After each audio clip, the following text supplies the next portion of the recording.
Hello everyone. Today we are painting this big, bold, beautiful flower and talking about how the fear of making a mistake might be holding your artwork back. Welcome back everyone. If you're new here, my name is Teresa. I'm a surface pattern designer and watercolor artist. So here are the colors that we're going to use today. Cadmium-free orange, orange red shade, alizarin crimson, sap green, green gold, and undersea green. Well, we are going to just dive right in. I am going to use my number 12 silver brush, the black velvet brush. I'm just going to completely load it with the two oranges, the cadmium-free orange and the orange red. And I'm just going to pick a point here on my canvas and just start twirling my brush around. I know that I want my flower to be kind of wild, so we need to paint without abandon. And I noticed that I'm holding it on the end of the brush. That will give me less control, which I don't want a lot of control. We want this to be very expressive. And another way that you can introduce expressive strokes is by painting with your opposite hand. So I don't know if you caught it, but I just switched hands over to my left hand and I have much less control. So that's just an easy way to do it. We really don't want a lot of control on something this expressive. Now, if you're afraid of messing this up, you almost can't mess it up. Now, if you notice, I just messed up a little bit in that I got the paint on that far right-hand side of the paper. But this is an expressive floral. I don't care about that. I am not going to let that ruin my day. Give yourself plenty of playtime and be fearless in your play. Challenge yourself. Make a mess on purpose. Some of my best work has happened when I was just playing around because I didn't hold back. I allowed myself to make confident strokes and turned out that's exactly what I needed. Sometimes I'll deliberately push too far just so I can learn what's too far. Then when I get to a project, I have a better feel for what the boundaries are.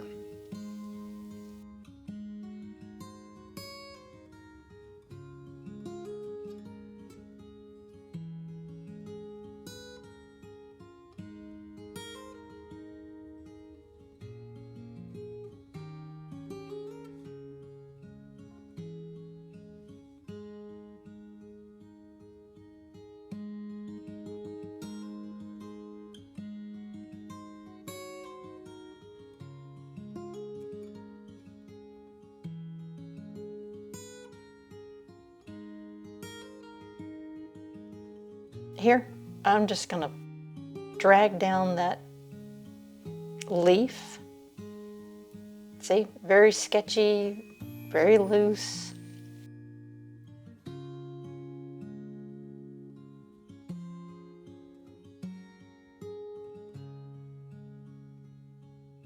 You've got to get comfortable with your mark making.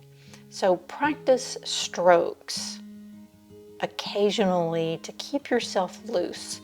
Like I practice these leaves every once in a while just to keep myself in practice of making these really sloppy, sketchy leaves. That way when I go to my painting, I'm used to doing it. Now I don't always love every leaf, but that's okay. Like the little one that I just did right here, I'm not real crazy about that leaf. I'm going to come back and work on that again in a minute. But right now, I just want to drop in some different colors. This is called charging. I do this a lot. I talk about it a lot. It's a wet on wet technique, dropping in other colors on top of that first wet layer.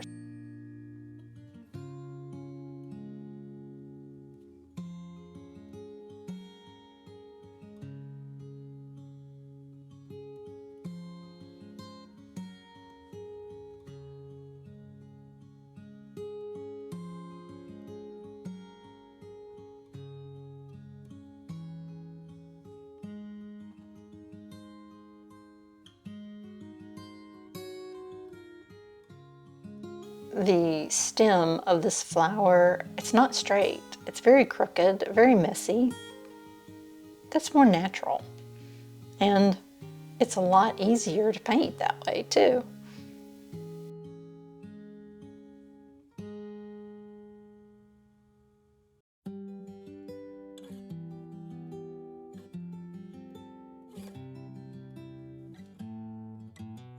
Just clean my brush a little bit.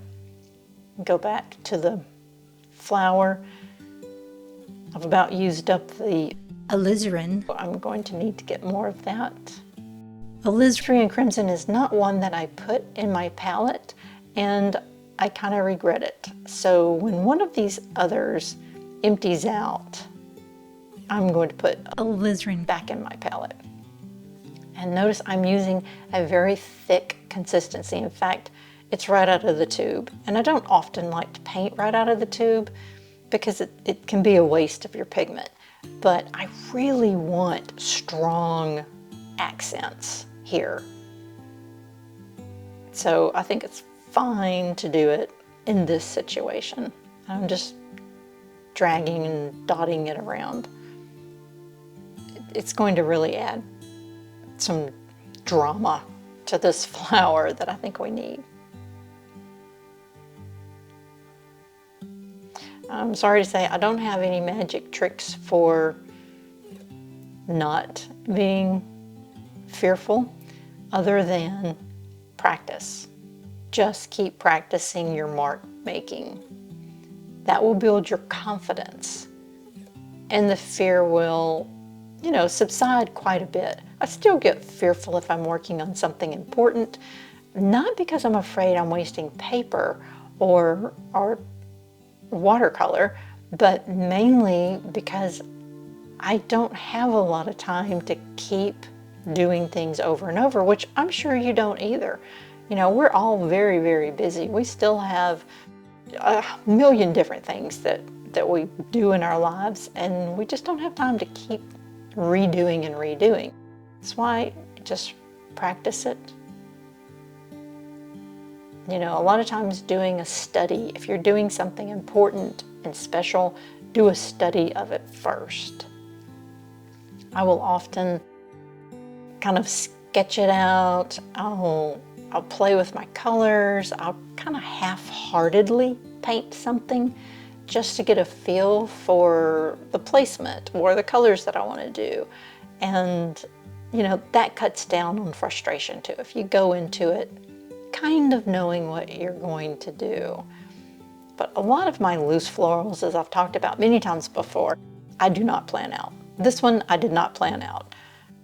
It's exciting to wing it and see what happens, but if you paint for a living, you know, that may not always be practical depending on what your project is. We need more color here.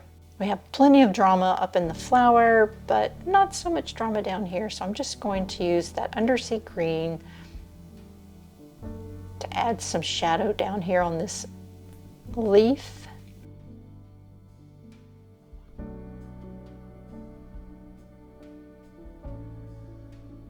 And I'm going to grab a little clean water and just smooth out that hard line a little bit.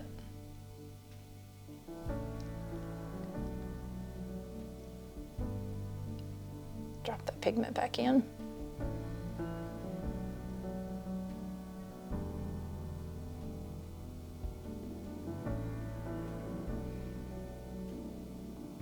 Let's add some darks.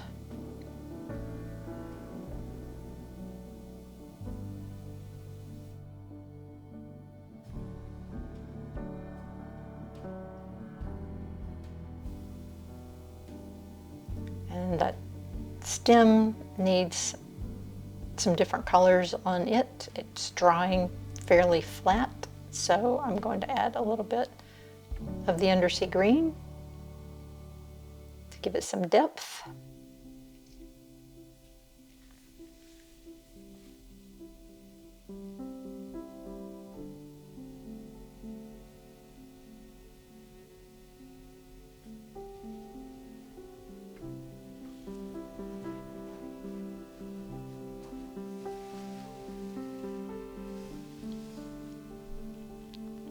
A few days after painting this, I went back and filled in this little gap right here because I thought the more I looked at it, it looked like the stem was broken maybe. So I just filled it in with some of the undersea green, and now it looks great.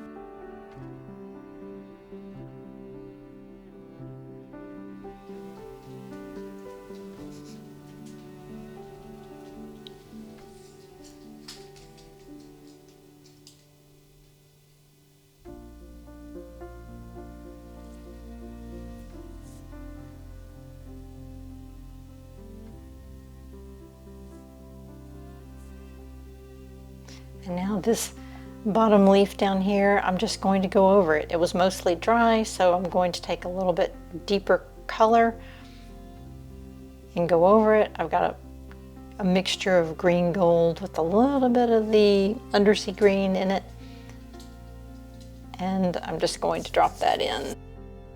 Having it a little larger and a little more of an organic shape. It was a little too smooth to begin with.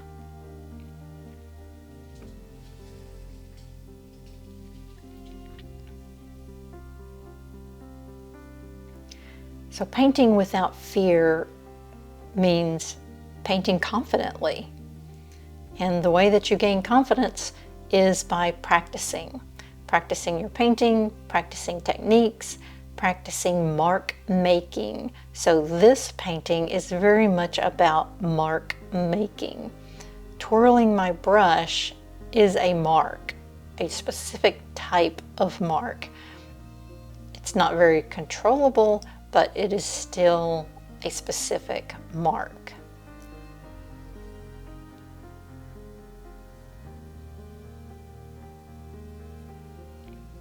So there are two little spots right here where there are some hard lines that I don't really care for the way that looks. So I'm just going to take a smaller round brush that's just a little bit damp, and I'm going to scrub out that hard line there. And I can do that because it's completely dry. And I'll need to, push it out to the edges of the paint and then just kind of eventually feather it out so that it doesn't leave another hard line. That looks much better. Just try to spread it a little bit. And something else that will help, it's in a good spot. If I add a little more alizarin crimson, it'll look like there's another petal in front of it, so you would expect that it would be lighter. So see, that was a little bit of not really a mistake, it's just, it didn't work out quite right, so we can fix it.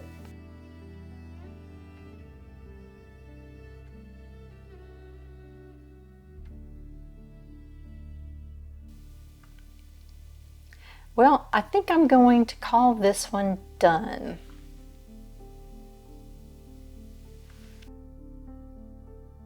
Okay, I hope you enjoyed that one. I hope you painted along with me. I would love to see your artwork and see your version of this flower. If you post it on Instagram, please tag me or put the hashtag paintingwithbeala so that I can see it and comment on it. If you enjoyed this one, please give me a thumbs up. And if you haven't subscribed yet, please consider subscribing. We have a lot more fun watercolor videos coming up soon. Thanks so much, and see you in 2 weeks.